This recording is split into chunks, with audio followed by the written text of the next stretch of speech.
So if you have one of these, I highly recommend you get one of these. Welcome back to your home garage, and in this video I'm going to demonstrate a safe way to jack up your C6 Corvette. Now every Corvette owner should have a set of these pads or pucks inside their trunk. Now they come in different materials, but this billet aluminum jacking pad is perfect for the home mechanic or any service center. This is likely the cheapest assurance you could buy for your car. The jacking pad will prevent any possible body damage related to lifting your C5 through to C7. Whether you're using a floor jack or a hoist, this is the perfect protection for your car. The problem comes in when the side rails are used to jack the vehicle. The rocker panel on the C6 Corvette wraps around the frame rail in that area. It's bonded, but not totally in contact with the frame, so any pressure to lift the vehicle on the rocker material can cause a crack.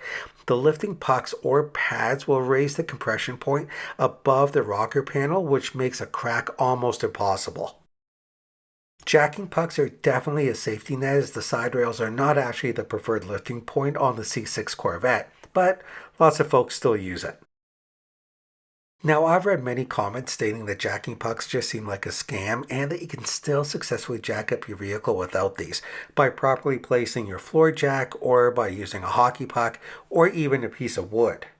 Well, these are purposely designed to take the guesswork out of the equation and to create a peace of mind. If you find another way that works for you and don't have to spend $60, then that's awesome. For me, I'll stick with these. And here's a diagram of the recommended lifting points for your C6 Corvette. And there you have it, a safe and effective way to lift your Corvette with the jacking pucks.